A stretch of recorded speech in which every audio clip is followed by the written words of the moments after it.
Hello everyone, welcome to hello doctor MB YouTube channel. आज की इस वीडियो में हम बात करने वाले हैं डेप्सोनिल टैबलेट की, जिसका फार्मूला होता है इमिप्रामीन।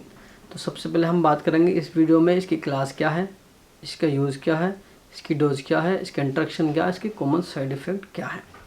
तो फ्रेंड्स, सबसे पहले हम बात कर लेते हैं कि इसकी क्लास क्या है। जो डेप्सोनिल टैबलेट है जिसका फार्मूला होता है इमिप्रामीन, यानी कि इमिप्रामीन की क्लास जो होती है वो एंटी डिप्रेशन मेडिसिन होती है फ्रेंड्स। ये तो बात कर लेते हैं हम इसके यूज़ की, यानी कि इसका प्रयोग कहाँ कहाँ किया जाता है। जैसे कोई भी व्यक्ति अवसाद में रहता है, यानी कि डिप्रेशन में रहता है, तो उसको ट्रीट करने के लिए हम इस डेप्सोनिल टैबलेट का प्रयोग करते हैं। डिप्रेशन होता क्या है, जैसे कि कोई व्यक्ति के माइंड में निगेटिविटी थॉट रहते हैं और वह चिंता में रहता है और उसको डर लगता है, ये अवसाद के अंतर्गत आते हैं। तो यानी कि डिप्रेशन को ट्रीट करने के लिए हम डेप्सोनिल टैबलेट का प्रयोग करते हैं। या फिर बेड वेटिंग में, यानी कि जो बच्चे होते हैं रात को सोते समय बिस्तर को गीला कर देते हैं, यानी कि पेशाब कर देते हैं, उसको ट्रीट करने के लिए हम डेप्सोनिल टैबलेट का प्रयोग करते हैं। मगर आपको याद रखना है कि डेप्सोनिल टैबलेट का प्रयोग 6 साल से कम उम्र के बच्चों में नहीं करना होता है। और जो इसका जो यूज के होता है डेप्सोनिल टैबलेट का, वो होता है बुलिमिया नर्वोसा। यानी कि बुलिमिया नर्वोसा क्या होता है, जैसे कि कोई व्यक्ति बहुत दुबला पतला होता है और वो ये सोचता है कि मैं मोटा कैसे होऊंगा और वो ज़्यादा खाता है, तो बुलिमिया नर्वोसा के अंतर्गत आता है। तो उसको भी ट्रीट करने के लिए डेप्सोनिल टैबलेट का प्रयोग करते हैं। या फिर होता है एक एनोरेक्सिया नर्वोसा। एनोरेक्सिया नर्वोसा क्या होता है, जैसे कि अगर कोई व्यक्ति बहुत मोटा होता है तो वह अपना खाना पीना बहुत कम कर देता है, जिसकी वजह से वो डिप्रेशन में जा सकता है। तो उसको भी ट्रीट करने के लिए हम क्या करते हैं, डेप्सोनिल टैबलेट यानी कि इमिप्रामीन का प्रयोग करते हैं।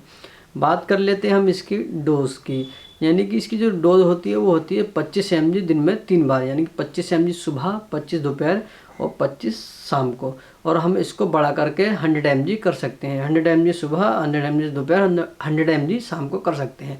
मगर डिपेंड होता है पेशेंट के ऊपर। मगर इस टैबलेट का प्रयोग इस तरह से भी करते हैं डॉक्टर, जैसे कि कोई व्यक्ति से पूछ लिया जाता है कि आप काम पे जाते हो या नहीं जाते हो, और वो काम करता है, ड्राइविंग करता है, जैसे भी काम करता है, तो इस टैबलेट का प्रयोग केवल रात को ही भी किया जाता है। अब बात कर लेते हैं हम इसके इंट्रैक्शन की, यानी कि ये मेडिसिन यानी कि इमिप्रामीन किस किस मेडिसिन से इंट्रैक्शन करती है। तो आपको याद रखना है, इमिप्रामीन जो है एड्रेनलिन और नॉन एड्रेनलिन के साथ देने से पेशेंट का जो होता है बीपी बहुत हाई होता है। तो आपको याद रखना है कि इमिप्रामीन एड्रेनलिन और नॉन एड्रेनलिन के साथ यूज़ नहीं करना है। और आपको याद रखना है कि फेनिटोइन के साथ अगर इमिप्रामीन का प्रयोग कराते हैं तो इमिप्रामीन फेनिटोइन के सीरम लेवल को हाई कर देता है। तो आपको याद रखना है कि इमिप्रामीन फेनिटोइन के साथ नहीं देनी होती है। और फ्रेंड्स, अब बात कर लेते हैं कि इससे हमें कुछ सावधानियां जो रखनी होती हैं। तो आपको याद रखना है, जैसे कि अगर कोई लेडीज़ प्रेग्नेंट है तो उसको भी नहीं देनी होती है डेप्सोनिल टैबलेट। या अगर कोई माँ ब्रेस्ट फीडिंग कराती है तो उस माँ को भी ये टैबलेट नहीं देनी होती है। और ऐसे व्यक्ति जो ड्राइविंग करते हैं, दिन में बाइक चलाते हैं या मारुति या ट्रक चलाते हैं, तो उनको भी ये टैबलेट नहीं देनी होती है।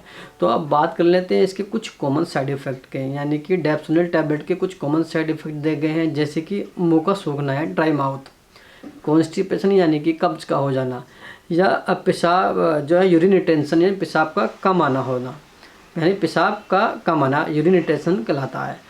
तो और जैसे कि इस टैबलेट से नींद भी ज़्यादा आती है, भूख भी ज़्यादा लगती है। तो इसके कुछ कॉमन साइड इफ़ेक्ट देखे गए हैं। आज की इस वीडियो में इतना ही काफ़ी है। मिलते हैं आपसे अगली वीडियो में, जब तक के लिए जय हिंद।